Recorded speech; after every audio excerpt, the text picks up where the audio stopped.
நான் ஊர்லேருந்து திரும்பி சவுதி அரேபியாவுக்கு வரும்போது எனக்கு செக்கின் வந்து ஒரு விஷயம் நடந்தது அப்படின்னு சொல்லியிருந்தேன். அது என்னங்கிறத அடுத்த வீடியோ சொல்லியிருந்தேன். அதுதான் இந்த வீடியோ உங்ககிட்ட நான் சொல்ல போகிறேன். ஸோ ஊர்லேருந்து யாராவது திரும்பி வாரீங்க அப்படின்னா இந்த வீடியோ வந்து யூஸ்ஃபுல்லாக இருக்கும். சேவ் பண்ணி வச்சுக்கோங்க. இந்த தப்பு நீங்கள் பண்ணிடாதீங்க.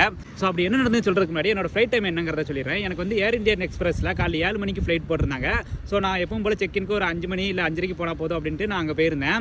அப்போ அங்கே போயிருக்கும்போது ஒரு 5 மணிக்கு நான் உள்ளே போயிருக்கும்போது என்ன நடந்தது அப்படின்னு பார்த்தீங்கன்னா, அங்கே நிறைய கூட்டம் இருந்தாங்க. அப்படியே ஒருத்தவங்களா கிராஸ் பண்ணி நான் கவுண்டர்கிட்ட போகும்போது நான் டிக்கெட்டு என்னோட பாஸ்போர்ட்டையும் கொடுத்ததுக்கப்புறம் உங்களோட விசாவை கேட்டிருந்தாங்க. நான் விசாவோட பேப்பர் காப்பியவும் அப்சரோட அந்த ஸ்க்ரீன்ஷாட்டை மட்டும் அவங்க கிட்ட காட்டினேன். அதுக்கு வந்து அவங்க என்ன சொன்னாங்க அப்படின்னா, நீங்கள் வந்து அப்சரோட ஸ்க்ரீன்ஷாட்னா எங்களுக்கு தேவையாது, அப்சர் ஓப்பன் பண்ணி காட்டுங்க அப்படின்னு. அதுக்கு இந்த விசா பேப்பர் இருக்குல்ல அப்படின்னு நான் அதை காட்டினேன். இல்லை நீங்கள் வந்து அப்சர் கண்டிப்பாக ஓப்பன் பண்ணி தான் காட்டியே ஆகணும் அப்படிங்கிற மாதிரி சொல்லிட்டாங்க.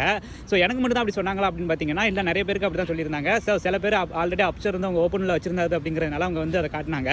பட் எனக்கு என்ன இஷ்யூ ஆச்சு அப்படின்னு பார்த்தீங்கன்னா, நான் 1 மாதம் அங்கே போனதுனால எனக்கு அப்சர் அப்ளிகேஷன் வந்து ஆட்டோமேட்டிக்காக லாக் அவுட் ஆகிட்டு, அதனால் அங்கே வச்சு ஓப்பன் பண்ணலாம் அப்படின்ட்டு நான் வந்து என்னோட இக்காமா நம்பரையும் பாஸ்வேர்டையும் அடிச்சு ஓப்பன் பண்ணால் அதுக்கு வந்து ஒரு ஓடிபி வரும். அந்த ஓடிபி வந்து அங்கே ஏர்போர்ட்டில் இருந்து ரிசீவ் ஆகலை. இத்தனைக்கும் நான் வந்து யூஸ் பண்ணுற சிம்மில் வந்து டவர் வராமல் போயிடுச்சு. அதுதான் இங்கே விஷயம். ஸோ நானும் சிம்மை கழட்டி 2-3 மொபைலில் போட்டு பார்த்தேன். அப்பவும் டவர் வரல. அது மட்டும் இல்லாமல் எனக்கு செக்கினுக்கு வந்து இன்னொரு 5 நிமிஷம் தான் இருக்குது. நீங்கள் காட்டினா தான் உள்ளே விடுவோம். அப்படி இல்லைனா உங்களோட கஃபியில் வந்து நீங்கள் கால் பண்ணுங்கள். அப்போ தான் உங்களை நாங்கள் அலோவ் பண்ணுவோம். ஏன்னா உங்களுக்கு விசா இருக்கா இல்லைங்கிறது எங்களுக்கு தெரியாது அப்படிங்கிற மாதிரி சொன்னாங்க.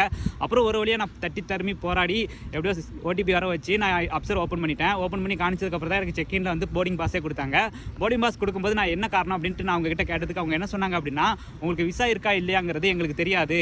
நீங்கள் உள்ளே போயிட்டு நீங்கள் ஏர்போர்ட்டில் போனதுக்கப்புறம், அதாவது சவுதி அரேபியா வந்ததுக்கப்புறம் உங்களுக்கு விசா இல்லைன்ட்டு உங்களுக்கு திருப்பி அனுப்புனாங்கன்னா அது எங்களுக்கு தான் இஷ்யூ ஆகும். அதனால தான் உங்களை வந்து அப்சர் ஓப்பன் பண்ணி காட்டுங்க அப்படிங்கிற மாதிரி சொன்னோம் அப்படின்னு சொன்னாங்க. அப்போ நான் பேப்பர் காட்டினோம்ல, அதுக்கு ஏன் நீங்கள் நம்ப மாட்டீங்கன்னு கேட்டதுக்கு, ஏன்னா அது பேப்பருங்கிறது நீங்கள் எடுத்துகிட்டு வரதா இருந்தால் நாங்கள் எப்படி நம்புவோம், நீங்கள் வந்து அப்சர் காட்டினா மட்டும் தான் நாங்கள் நம்புவோம், அதனால தான் இந்த இது அப்படிங்கிற மாதிரி அவங்க சொன்னாங்க.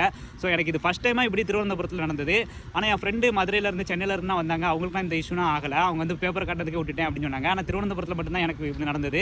என் கூட வந்தால் இன்னும் 2-3 பேரும் கொஞ்ச நேரம் வெயிட் பண்ணி ஓடிபினா காணிச்சதுக்கப்புறம் தான் அவங்களையும் அலோவ் பண்ணாங்க. இதன் மூலியமாக நான் உங்ககிட்ட சொல்ல வரது என்னன்னா, நீங்கள் ஊர்லேருந்து திரும்பி வரதுக்கு முன்னாடியே அப்சர் எல்லாத்தையுமே அதுக்கு முன்னாலே ஓப்பன் பண்ணி வச்சுக்கோங்க. ஏன்னா ஏர்போர்ட்டில் இந்த மாதிரி கேட்குறாங்க இப்போ. ஸோ அதனால தான் சொல்கிறேன். ஸோ இந்த ஒரு அப்ளிகேஷன் ஓப்பன் ஆகல அப்படிங்கிறதுனால எனக்கு நடந்த மாதிரி உங்களுக்கு நடந்துக்கூடாது. அதனால தான் இந்த வீடியோ போடுறேன். டாடா.